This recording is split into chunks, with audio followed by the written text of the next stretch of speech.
Selamat siang teman-teman, Bapak Ibu guru dan teman-teman. Di video kali ini saya akan mempresentasikan mengenai pengaruh Hindu-Buddha di Indonesia. Pengaruh Hindu-Buddha bagi masyarakat Indonesia. Sudah bukan hal asing lagi jika budaya dan agama Hindu-Buddha sudah ada sejak lama di Indonesia. Bahkan sudah ada sejak abad ke-5 hingga abad ke-15. Datangnya budaya dan agama Hindu dan Buddha menghasilkan sebuah akulturasi budaya dengan budaya Indonesia. Maka dari itu banyak sekali bangunan bersejarah Indonesia yang bercorak Hindu dan Buddha. Akulturasi budaya Hindu dan Buddha dengan budaya Indonesia dapat terjadi karena adanya pencampuran budaya, tidak menghilang budaya asli Indonesia. Bahkan sampai saat ini banyak sekali ilmuwan dan masyarakat Indonesia yang sangat ingin mengetahui lebih dalam tentang akulturasi budaya ini. Adanya akulturasi budaya Hindu dan Buddha dengan budaya Indonesia memberikan pengaruh bagi kehidupan masyarakat Indonesia. Di bawah ini akan dijelaskan lebih lanjut tentang pengaruh Hindu dan Buddha dalam kehidupan masyarakat Indonesia.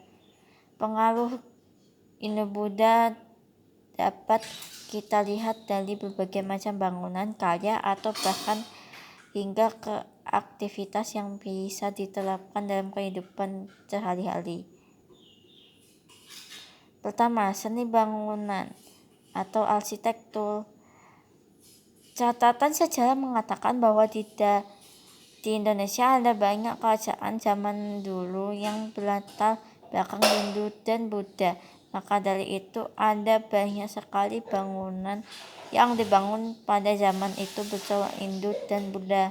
Hingga saat ini beberapa bangunan yang dibangun pada zaman kerajaan Hindu Buddha masih bisa kita lihat.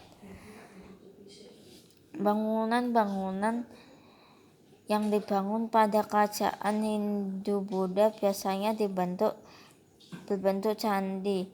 Setiap bangunan candi yang memiliki corak Hindu-Buddha mempunyai fungsi yang berbeda-beda.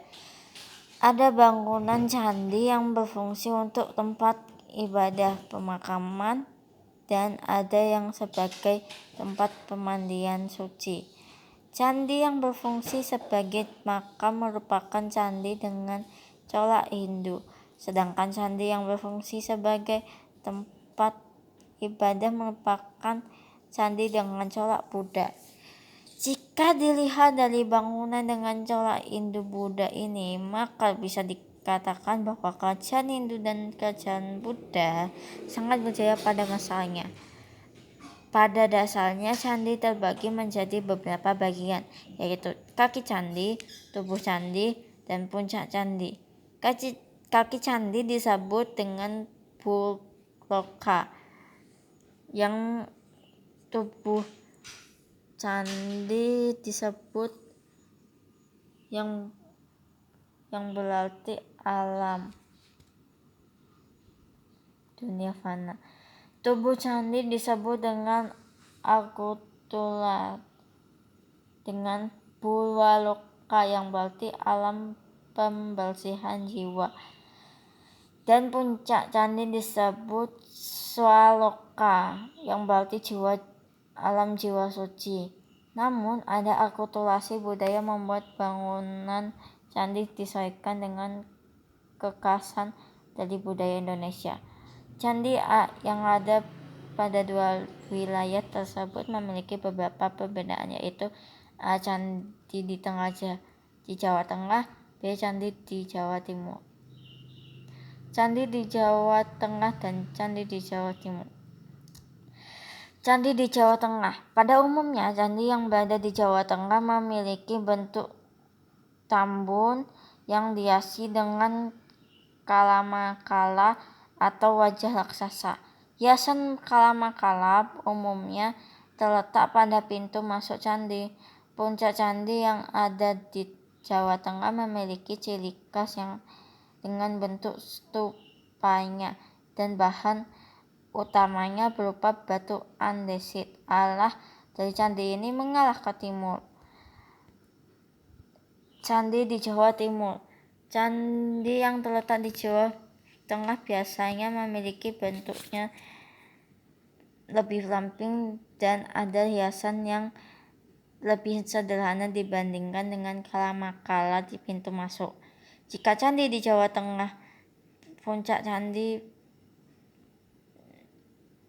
candi berbentuk stupa, maka candi di Jawa Timur berbentuk kubus.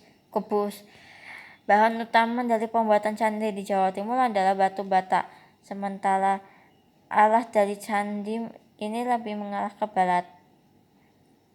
Seni lupa dan ukir. Seni lupa dan ukir memiliki 3 jenis, yaitu patung, relief, dan makalah.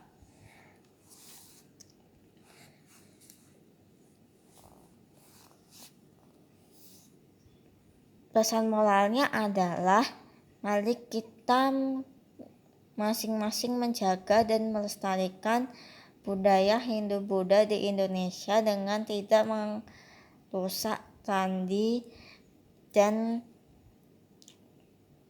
patung-patung Hindu-Buddha yang ada di Indonesia atau mengotorinya. Sekian, terima kasih.